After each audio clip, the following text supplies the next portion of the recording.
Hello everybody, my name is Mr. Cohen. I'd like to talk you through the finance course that we offer here at King John in year 12 and 13.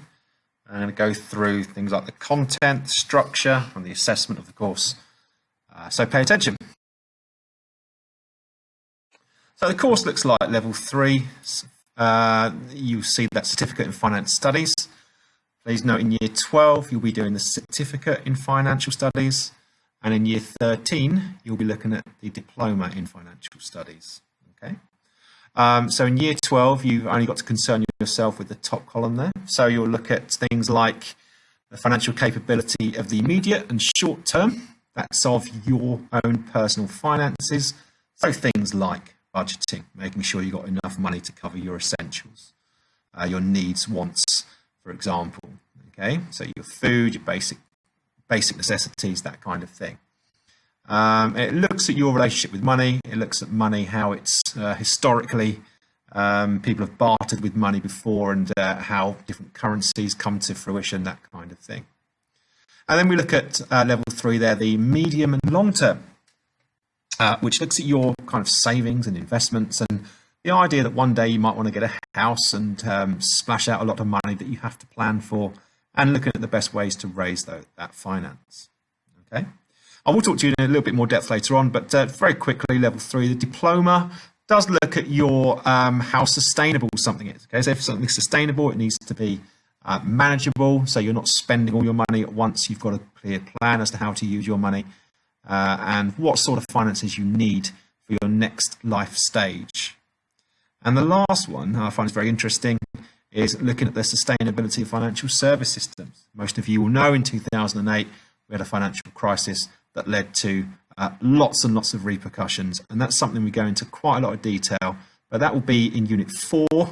That will be at the end of Year 13. But that's how the course is basically set. So quickly again, Year 12 structure, you're doing Unit 1, Unit 2. They are your headings for your Year 12, and they've got an interesting examination timetable. For Unit 1, you're tested in January, and Unit 2, you're tested in May. Okay, I'll go into a little bit more detail shortly, but as you can see at the bottom, each unit has 2 tests. One is a multiple choice test, and the other is a written exam. Okay. I'll repeat this a little bit later on, but very quickly, for your written paper, you'll receive a case study 6 weeks before, so that we can go through what sort of questions we expect to come up. Okay.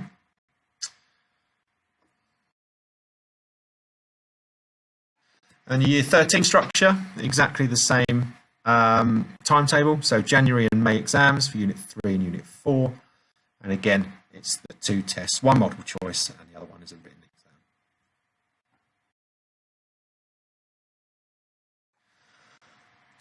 This is from the syllabus. So in Year 12, obviously there's a Year 13 one as well, but obviously looking at Year 12 in the short term, that's probably more important for whether or not you're going to decide to take this course. It's designed for students aged between 16 and 19, provides a comprehensive introduction to personal finance. Okay, so if you think you're good with money, not so good with money, perhaps you want to invest some money, perhaps you're going to university in a couple of years, you might want to start to think about how to manage your money. Okay, it's all about controlling your incomings and outgoings, if you like, and making sure that you're an astute financial person, for want of a better word. Okay, so I'll let you read that.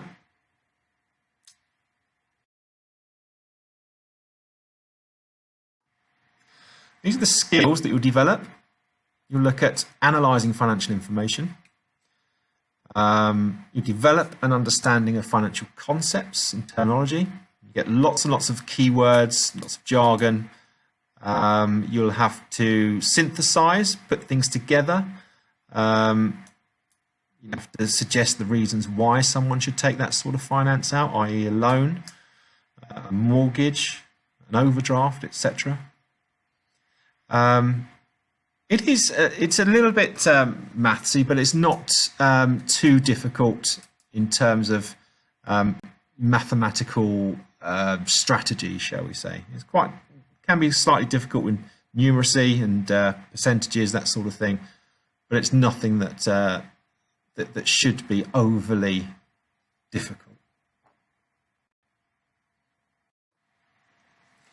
Okay, so looking at the grade boundaries for this then, we spoke about it before, you've got multiple choice. These are for all 4 units.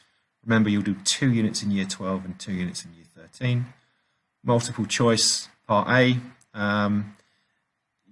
it's 35 marks for one exam, and then the written exam is 65 marks. So you'll do that twice, obviously. So then you've got paper 1 and paper 2 in year 12. So a total of 200 marks are available. Now, this is, there are pass marks here. So you need to get, for example, 14 out of 35 for your multiple choice. And you need to get 35% out of 65, if you like, relates to 20. Something similar to that,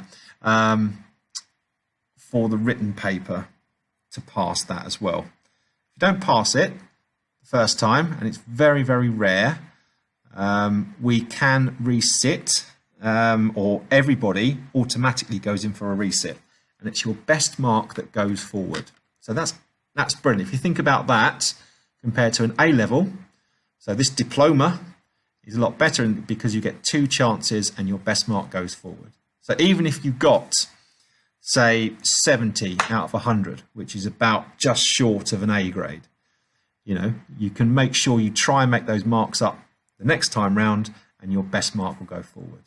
Okay, so it's really, really good. You've got 2 chances for the same exam and your best mark goes forward, which is, I think, far better than just having 1 exam and that being your final mark. Okay, so just breaking it down again, this is how you assessed 35 multiple choice questions for part A. You're given 45 minutes to do that. Okay, and most students won't need all of that time, but you get your results immediately, and that goes into the computer, and they number crunch that straight away. And then part B is a sort of a more normal exam, although you do have a pre-release case study essay, okay, which we go through in class rigorously to try and intercept the questions that are going to be asked. Entry requirements, we've got a grade 4 in GCSE English. I've also put on here suitability for the course as well, put it into one category.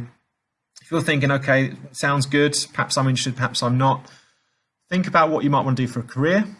If it's in a bank or banking environment, please bear this in mind that it is written by the London Institute of Finance and Banking, which is obviously, it's not an academic, it's not an exam board like OCR or Edexcel. It's written by a bank.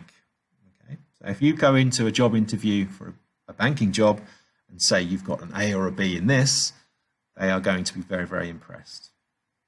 Okay.